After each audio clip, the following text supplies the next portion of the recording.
নমস্কাৰ, মই ডাক্তৰ বিপুল বৰঠাকুৰ। মই অস্থিৰোগ বিভাগৰ অধ্যাপক। আপোনালোকৰ সন্মুখলৈ আজি এটা নতুন বিষয়বস্তু লৈ আহিছোঁ।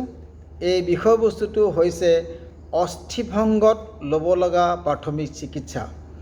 অস্থিভংগ মানে ফ্ৰেকচাৰ, অৰ্থাৎ হাড়ডাল ভাঙিলে এই হাড়ডাল ভঙা মানুহজনক হস্পিটেল গৈ পোৱাৰ আগলৈকে আমিনো কি প্ৰাথমিক চিকিৎসা দিব পাৰোঁ, যাৰ ফলত মানুহজনে কষ্ট লাঘৱ হোৱাৰ উপৰিও আৰু যাতে বেয়া হৈ নাযায়, আৰু যাতে তেওঁ কষ্ট নাপায় বা ভঙা হাড়ডাল যাতে আৰু স্থিৰ অৱস্থাত থাকে, আমি কি কি ব্যৱস্থা লৈ পেলাই কৰিব পাৰোঁ তাৰ বিষয়তে আলোচনা কৰিবলৈ গৈছোঁ। কথা হ'ল কি, আজিকালি দুৰ্ঘটনা, accident, ambulance, hospital, fracture, operation, plaster এইবিলাক শব্দ প্ৰায় আমি শুনি থকা হৈছোঁ। তৃতীয় বিশ্বৰ দেশ হিচাপে ভাৰতবৰ্ষত দুৰ্ঘটনাৰ সংখ্যা যথেষ্ট বৃদ্ধি পাইছে আৰু আমাৰ দিনে দিনে এনেধৰণৰ দুৰ্ঘটনা বৃদ্ধি হোৱাটো আমাৰ সকলোৱে পৰিলক্ষিত হৈছে। যন্ত্ৰ আৰু মানৱৰ সংঘাত বৃদ্ধি হোৱাৰ লগে লগে এনেধৰণৰ সমস্যাবিলাকো বৃদ্ধি পাইছে।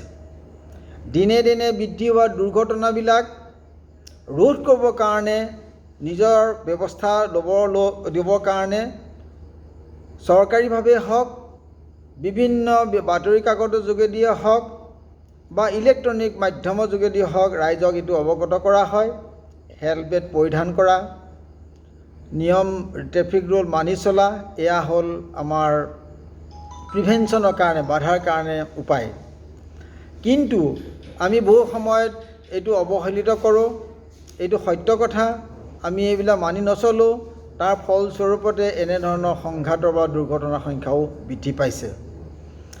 সেয়া হ'ল আমি প্ৰিভেনশ্যনৰ কাৰণে, বাধা দিবৰ কাৰণে নহ'বৰ কাৰণে কি ব্যৱস্থা ল'ব পাৰোঁ। এতিয়া কথা হ'ল, যদি হাড়ডাল ভাগি যায় তেনে অৱস্থাতনো আমি কি কি ব্যৱস্থা ল'ব পাৰোঁ তাৰ ওপৰত আমি আলোচনা কৰোঁ।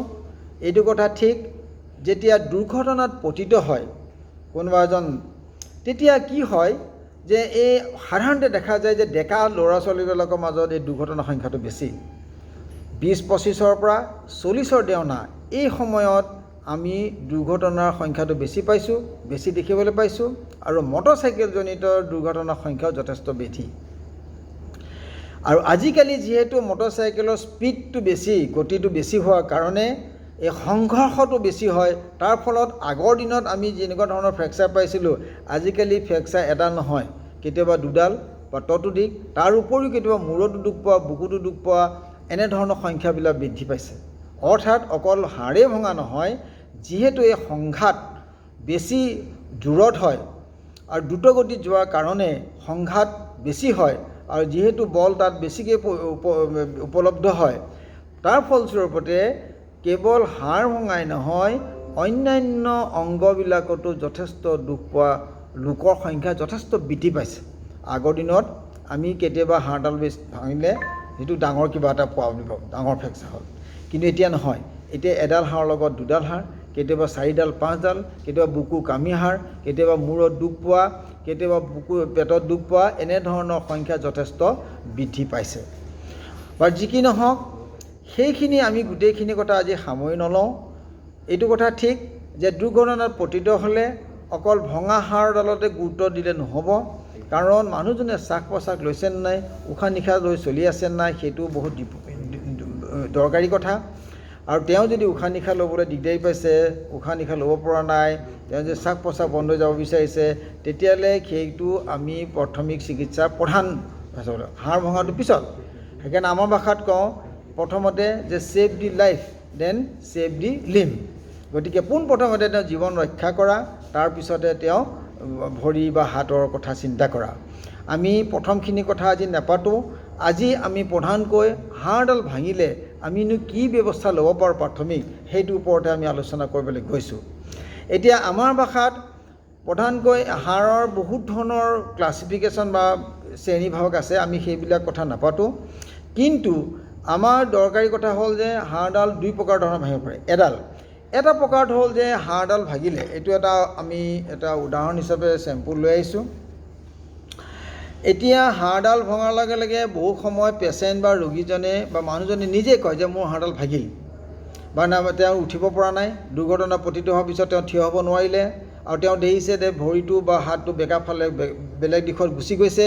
গতিকে এইবিলাকে দুৰ্ঘটনাত পতিত হোৱাৰ পিছত এনেধৰণৰ অৱস্থাটোৱে সাধাৰণতে হাড় ভঙাটোৱে বুজায়। অৱশ্যে আমাৰ কিছুমান ক্লিনিকেল টেষ্ট আছে বা সেইখিনি কথা নাপাতিলেও এক কথা ঠিক যে এইখিনি অঞ্চলত আমি আঁঠুটো লৰচৰ হোৱা আৰু আমাৰ সৰু গাঁঠিত বা এংকুল জইণ্টৰ লৰচৰ হোৱাটো স্বাভাৱিক কথা। কিন্তু ইয়াৰ মাজত যদি আমি হাড়ডাল লৰচৰ হোৱা দেখা পাওঁ তেতিয়াহ'লে বুজিব লাগিব যে ইয়াতে কিবা এটা অঘটন ঘটিছে, সেইকাৰণে লৰচৰ হৈছে। এইটো অস্বাভাৱিক কথা। গতিকে এইটোৱে হাড়ডাল ভঙাটো বুজায়। বাৰু এতিয়া দুই ধৰণৰ কথা যে ক'লোঁ, সেই দুই ধৰণটো কি? এটা ধৰণত হৈছে যে হাড়ডাল ভাঙিলেও বাহ্যিক যিটো আমাৰ চৰ্ম আৱৰণটো আছে মানে স্কিন, বাহ্যিক চৰ্ম আৱৰণটো দুখ পোৱা নাই। এটা হ'ল এইটোক কোৱা হয় ক্ল'জ ফ্ৰেকচাৰ আমাৰ ভাষাত, তাৰমানে বন্ধ অস্থিভংগ বা ক্ল'জ ফ্ৰেকচাৰ মানে কি? যে ফ্ৰেকচাৰ হৈছে, হাড়ডাল ভাগিছে, কিন্তু ইয়াৰ বাহ্যিক যিটো চৰ্ম বা স্কিনৰ আৱৰণটো আছে, বাহ্যিক চৰ্মৰ আৱৰণটো এতিয়া ফাটি ওলাই যোৱা নাই, সেইটো এতিয়াও ইনটেক্ট হৈ আছে। অন্য হাতেদি আৰু এটা শ্ৰেণীত দেখা যায় যে হাড়ডাল ভাঙি কেতিয়াবা হাড়ডাল বাহিৰলৈ ওলাইছে। আমি উদাহৰণস্বৰূপে ইয়াতে দেখুৱাইছোঁ যে এইটো এটা ঘাঁ লাগিছে, ইয়াতে যেনিবা আমি ভাঙিছে বুলি গম পালোঁ আৰু কেতিয়াবা এই হাড়ডাল বাহিৰলৈ ওলাইও আহিছে। তাকে আমাৰ ভাষাত কম্পাউণ্ড ফ্ৰেকচাৰ বা অ'পেন ফ্ৰেকচাৰ বা মুক্ত অস্থিভংগ বুলি ক'ব পাৰি। মুক্ত অস্থিভংগ মানে হাড়ডাল মুক্ত হৈ গ'ল। এই মুক্ত হোৱা হাড়ৰ কিন্তু সমস্যাবিলাক বেছি। বহু সময়ত এক্সিডেণ্ট বা দুখ পোৱাৰ পিছত মানুহজনে গৈ পেলাই ওচৰত খাৱৈত বা নৰ্দমাত পৰি যাব পাৰে। কেতিয়াবা ইয়াত গোবৰ, বালি, ইটা, গুড়া ইত্যাদি অন্যান্য বিভিন্ন ধৰণৰ বস্তু সংস্পৰ্শত আহিব পাৰে। এইবিলাক সংস্পৰ্শত আহিলে তেওঁলোকৰ দুৰাৰোগ্য ৰোগে যেনে ধনুষ্টংকাৰ বা টিটেনাছ বা গেছ গেংগিং আজি বিষাক্ত বীজাণুৱে আক্ৰান্তিত হৈ পেলাই কেতিয়াবা এটা দুৰ্ভৰজনক পৰিস্থিতিৰ সৃষ্টি কৰিব পাৰে, এটা জটিল সমস্যাৰ সৃষ্টি কৰিব পাৰে। এইটো সত্য কথা। সেইকাৰণে এওঁলোকৰ ক্ষেত্ৰত এইটো বেছি ইমাৰ্জেঞ্চি হয়। ফ্ৰেকচাৰটো দৰকাৰী কথা, কিন্তু এইটোত বেছি গুৰুত্ব দিয়া হয়।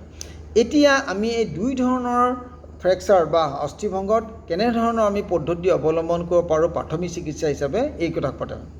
পোনপ্ৰথমতে আমি যদি ক্ল'জ ফ্ৰেকচাৰ বা যিডাল ফ্ৰেকচাৰ হ'ল, যিডাল হাড়ডাল ভাগিছে বুলি আমি গম পালোঁ বা ৰোগীজনে বা দুখ পোৱাজনে গম পালে যে হাড়ডাল ভাগিছে, তেতিয়াহ'লে আমি কি অৱলম্বন কৰিব পাৰোঁ? এক কথা ঠিক যে আমি ইয়াততো কোনো ডিফিনিট চিকিৎসা দিব নোৱাৰোঁ, কিন্তু চিকিৎসা দিব নোৱাৰিলেও তেওঁক আমি কেনেকৈ অকণমান আৰাম দিব পাৰোঁ সেই কথাই আমি চিন্তা কৰিব লাগে। এতিয়া আৰাম দিব পৰা আটাইতকৈ ডাঙৰ কথাটো হ'ল যদি হাড়ডাল লৰচৰ কৰিব নোহোৱাকৈ ৰাখোঁ। অৰ্থাৎ হাড়ডাল ভাগিলে এতিয়া হাড়ডাল যিমানেই লৰচৰ হৈ যাব, যিমানেই লৰচৰ লটপটৰ কৰি থাকিব, সিমানেই তেওঁ সমস্যাটো বৃদ্ধি পাব আৰু সিমানেই তেওঁ কষ্ট অনুভৱ কৰিব, সিমানেই তেওঁ পেইনটো বা বিষটো বাঢ়িব। এতিয়া আনহাতেদি আৰু এটা কথা হয় যে সেই হাড়ডাল যিডাল বাঢ়ি গৈ পায়, গৈ পেলাই ওচৰে গোটেইখিনি খুচি থাকে। কেতিয়াবা হাড়ডাল জোঙাকৈ ফাটি যায়, কিছুমান জেগাত ভাঙোতে আমি জোঙাকৈ ফাটা দেখোঁ, বহুত জোঙা আছে। এই জোঙা হাড়ডাল ভাঙি যি ওলালে তেতিয়া সি যদি লৰচৰ কৰি থাকে, নিতান্ত স্বাভাৱিক কথা যে ওচৰত থকা মাংসপেশীবিলাক খোচাখুচি কৰিব, কেতিয়াবা ওচৰত থকা স্নায়ু বা নাৰ্ভক খুচিব, কেতিয়াবা ৰক্তবাহী নলী, আৰ্টেৰী অথবা ভেইন তাক খুচিব পাৰে। এই যদি খোচাখুচিবিলাক হয় তাৰ ফলত কি হ'ব পাৰে, তেতিয়া এই নাৰ্ভ বা আৰ্টেৰী কেতিয়াবা দুখ পাব পাৰে। এতিয়া ৰক্তবাহী নলী যদি কেনেবাকৈ ফুটি যায় তেতিয়াহ'লে এই ৰক্তবাহী বন্ধ হৈ যাব, আৰু ৰক্তবাহ যদি বন্ধ হৈ যায় তেতিয়াহ'লে নিতান্তই স্বাভাৱিক কথা ই এটা জটিল সমস্যাৰ সৃষ্টি কৰিব। কেতিয়াবা তেজৰ চলাচল বন্ধ হৈ গৈ পেলাই এইটো অকামিলা হৈ যাব পাৰে, কেতিয়াবা ভৰিটো কাটিবলগীয়া হ'ব পাৰে। গতিকে তেওঁলোকক অতি শীঘ্ৰে নি পেলাই আকৌ তেজৰ সংস্থাপন নকৰিলে, তেজৰ চলাচল যদি আমি স্থিৰ আকৌ আগৰ অৱস্থালৈ আনিব নোৱাৰোঁ, তেতিয়াহ'লে এইখিনি পাৰ্টটো, এই অংশটো হয়তো তেজ নোপোৱাকৈ থাকি পেলাই বেয়া হৈ যাব পাৰে, কেতিয়াবা ভৰিটো কাটিবলগীয়া হ'ব পাৰে। গতিকে আমাৰ আজিয়ে তেনে এটা অৱস্থাত যেতিয়া দুৰ্ঘটনা পতিত হ'ল, সেই মানুহজনক আমি হস্পিটেল নিয়াৰ সময়ত কি অৱলম্বন কৰিব পাৰোঁ? নিতান্ত স্বাভাৱিক কথা আমি যিকোনো উপায়েৰে যদি হাড়ডাল লৰচৰ হোৱাটো বাধা দিওঁ তেতিয়াহ'লে এই সমস্যাটো বহুতখিনি লাঘৱ হ'ব। কি ধৰণৰ উপায়নো অৱলম্বন কৰিব পাৰোঁ? এতিয়া কি ধৰণৰ উপায়সমূহত দুটামান উদাহৰণ দেখুৱাইছোঁ যে যদি আমাৰ একো নাই, ওচৰত থকা যদি কিবা ডাঠ কাগজে হওক বা কিবা ঢকুৱাই হওক বা এনেধৰণৰ কিবা বস্তু হওক, তেনেদৰে যদি আমি বান্ধি দিওঁ, ঘৰত থাকিলে আমি কিবা নহয় কিবা আমাৰ সেইটো উপলব্ধ হ'বই, বা ৰাস্তাটো যদি আমি কেতিয়াবা তেনেধৰণৰ বস্তু পাওঁ, সেইখিনিও দ্বাৰা যদি আমি তেওঁ ব্যৱহাৰ কৰোঁ তেতিয়াহ'লে তেওঁ কিছু পৰিমাণে হ'ব। এতিয়া উদাহৰণস্বৰূপে যদি আমি ডাঠ কাগজ এখনো পাইছোঁ, এই ডাঠ কাগজখনৰ সহায়তনো আমি কেনেকৈ আমি কিছু পৰিমাণে সহায় কৰোঁ। এতিয়া আমাৰ হাতৰ ওচৰৰ ৰাকেশ আহিছে, তেওঁ দেখুৱাব যে কেনেকৈ।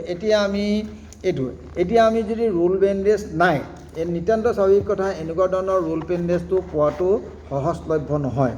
কিন্তু একো নহ'লে তেতিয়া আমি ৰুমালখনকে আমি ব্যৱহাৰ কৰিব পাৰোঁ। ৰুমালখনকে ফালিলোঁ, দুটা টুকুৰা ল'লোঁ, লৈ পেলাই আমি এনেকৈ বান্ধিব পাৰোঁ অথবা একো উপায় নহ'লেও তেওঁ মানুহজনৰ কাপোৰকে হ'লেও ফালি হ'লেও তেনেধৰণৰ আমি ব্যৱস্থাটো ল'ব পাৰোঁ, যাতে মানুহজনে এই হাড়ডাল লৰচৰ হোৱাটো কিছু পৰিমাণে বন্ধ হ'ব আৰু তেওঁ কিছু ৰেহাই পাব।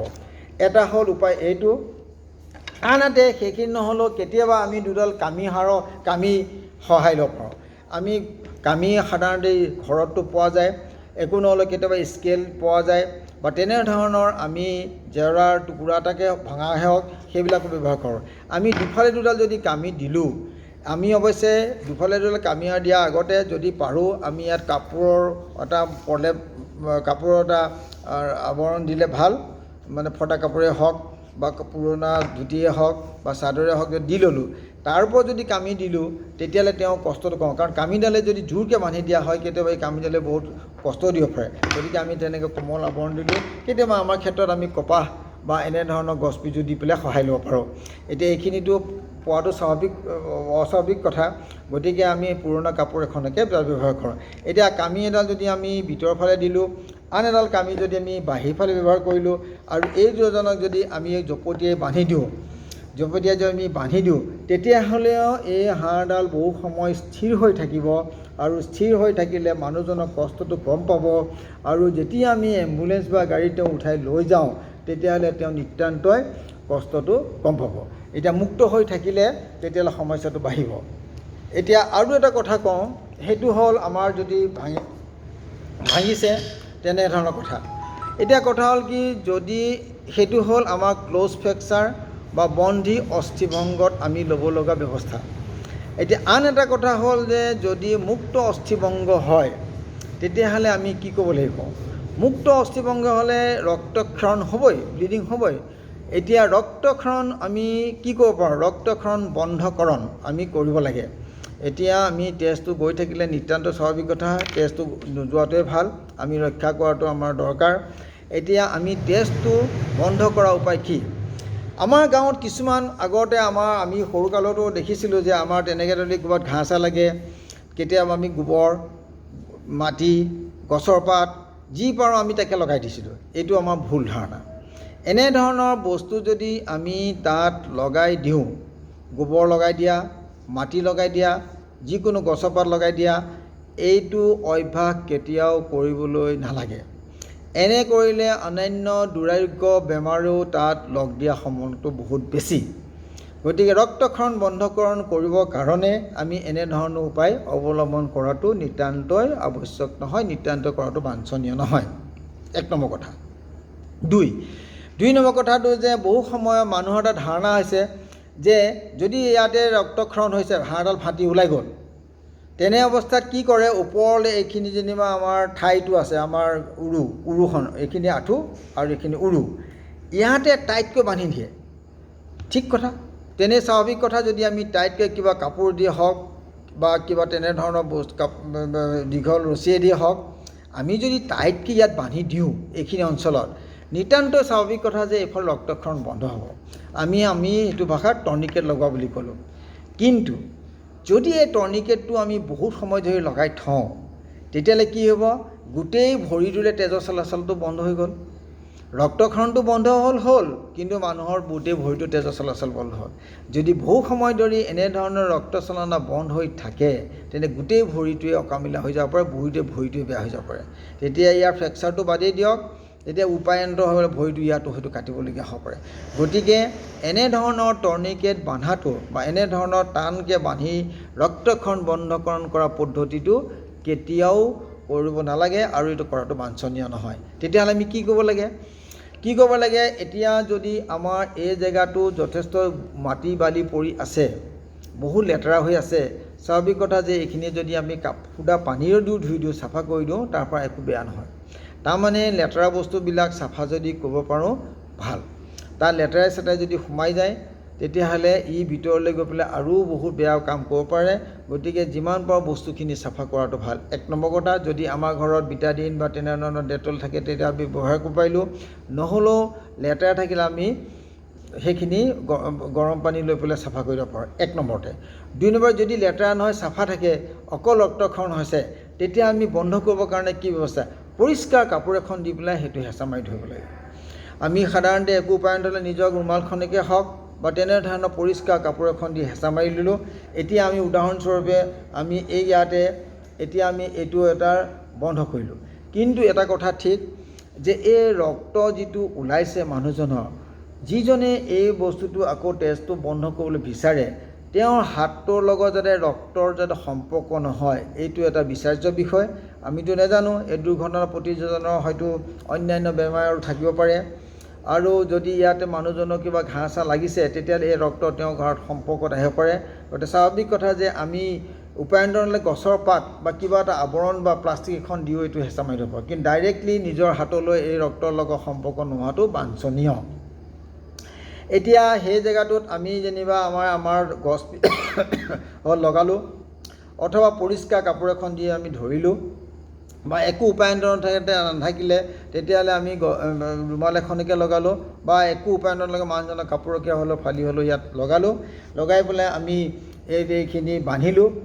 বান্ধি দিয়াৰ পিছত কি হয়, তেতিয়াহ'লে নিতান্ত স্বাভাৱিক কথা যে ৰক্তক্ষৰণ কিছু পৰিমাণে হ'লেও বন্ধ হ'ব। আমি ব্লিডিংটো কিছু পৰিমাণলৈ কণ্ট্ৰল কৰিলোঁ। এতিয়া কণ্ট্ৰল কৰাৰ পিছত আমি আকৌ স্থিৰ কৰিবৰ কাৰণে ইতিমধ্যে যেতিয়া আমি দেখুৱাইছিলোঁ যে দুডাল কামি দুফালে দিলোঁ, এনেকৈ দি পেলাই আকৌ আমি বান্ধি তেতিয়া হাড়ডালো স্থিৰ কৰি লৈ পেলাই আমি তেওঁক হস্পিটেললৈ বা ওচৰত থকা চিকিৎসালয়লৈ তেওঁ স্থানান্তৰ কৰিবৰ কাৰণে ব্যৱস্থা ল'ব পাৰোঁ। গতিকে এয়া হ'ল প্ৰাথমিক চিকিৎসাৰ এটা নমুনা যে অস্থিভংগ হ'লে আমি কিনো প্ৰাথমিক চিকিৎসা ল'ব পাৰোঁ, আমি তাৰ বিষয়ে এটা আলোচনা কৰিলোঁ। এতিয়া আৰু এটা কথা উপায় আমি কওঁ যে আমাৰ যদি হাতত একো নাই তেতিয়াহ'লে আমি কি কৰিব পাৰোঁ? এটা কিবা উপায় আছেনে যে মানুহজনক আমি অকণমান সহায় কৰিব পাৰোঁ? যে আমাৰ হাতত কামিও নাই, আমাৰ হাতত দাঁত কাপোৰো নাই, দাঁত কাগজো নাই বা এনেধৰণৰ একো নাই, তেতিয়াহ'লে কি কৰিব পাৰোঁ যে আমি দুটা বস্তু ভৰিকে জপতিয়াই বান্ধিব পাৰোঁ। এতিয়া কি হয়, এইখিনিতে যদি মানুহজনৰ অস্থিভংগ হৈছে, আনটো ভৰি যদি আমি লগতে সামৰি দিলোঁ আৰু এই দুটা যদি আমি জপতিয়াই বান্ধি দিলোঁ, তেতিয়াহ'লে এই ভৰিটোক মানে স্থিৰ কৰি ৰখাত হ'লেও সহায় কৰে। গতিকে একো উপায়ন্তৰ নহ'লেও একদম আমি যদি কামিও বিচাৰি নাপালোঁ, আমাৰ দাঁত কাগজ এখন নাপালোঁ বা ঢকুৱা এখন নাপালোঁ বা এনেধৰণৰ কোনো উপায় নাই, তে কি কৰিম? উপায়ন্তৰ হ'লে আমি যদি দুটা ভৰিকে জপতিয়াই বান্ধি দিওঁ এটা সামৰি পেলাই খুব কষ্ট নোপোৱাকৈ, তেতিয়াহ'লে কিছু পৰিমাণে হ'লেও এই নভঙা ভৰিটোৱে ভঙা ভৰিটোক তেওঁক ছাপোৰ্ট দিব আৰু কিছু পৰিমাণে আমাৰ ৰেহাই পাব। গতিকে সেইটো এটা আমি উপায় অৱলম্বন কৰিব পাৰোঁ। গতিকে আমি এই আলোচনাৰ মাজেদি প্ৰথম দুখ পোৱাৰ পিছত আমি এই ৰোগীজনক কেনেকৈ হস্পিটেললৈ স্থানান্তৰ কৰিব পাৰোঁ তাৰ বিষয়ে আলোচনা কৰিলোঁ। অৱশ্যে হস্পিটেল নিয়াৰ পিছত তেওঁক যি চিকিৎসা দিবলৈ চিকিৎসালয়ৰ চিকিৎসক কৰ্মীসকলে বা চিকিৎসকৰ দলে সেইটো ব্যৱস্থা ল'ব, সেইখিনি পিছৰ কথা। কিন্তু প্ৰথম অৱস্থাত তেওঁ দুখ পোৱাৰ পৰা হস্পিটেললৈ নিয়া এই সময়খিনিও বহুত গুৰুত্বপূৰ্ণ সময়। এইখিনি সময় যদি আমি বহুত কিবা কৰিলোঁ যিটোৰ পৰা তেওঁ অপকাৰ হ'ব পাৰে, ইয়াৰ প্ৰভাৱটো কিন্তু পিছলৈকে থাকিব পাৰে। যেনে আমি ৰক্তক্ষৰণ বন্ধ কৰিবৰ কাৰণে যদি আমি লেতেৰা বস্তু দিলোঁ, গোবৰ দিলোঁ, মাটি লগালোঁ, লেতেৰা বস্তু দিলোঁ, তেতিয়া নিতান্ত স্বাভাৱিকতা বেলেগ ধৰণৰ ইনফেকশ্যনে বাহ ল'ব পাৰে, ইনফেকশ্যন হ'ব পাৰে। আনহাতে যদি আমি টৰ্নিকেট বান্ধি দিলোঁ, খুব টাইটকৈ বান্ধিলোঁ, ৰক্তক্ষৰণ বন্ধ হৈ গ'ল, কিন্তু গোটেই ভৰিটোৱে অকামিলা হৈ গ'ল, ভৰিটো কাটিবলগীয়া হ'ল। গতিকে এনেধৰণৰ ব্যৱস্থাৱলী আমি কি ব্যৱস্থাৱলী লৈ পেলাই তেওঁক আমি অলপ সকাহ দিব পাৰোঁ আৰু কেনেকৈ তেওঁ হস্পিটেল নিয়াৰ আগতে আমি ব্যৱস্থা ল'ব পাৰোঁ তাৰ বিষয়ে আমি আলোচনা কৰিলোঁ। আশা ৰাখোঁ এই আলোচনাই আপোনালোকক সহায় কৰিব। নমস্কাৰ।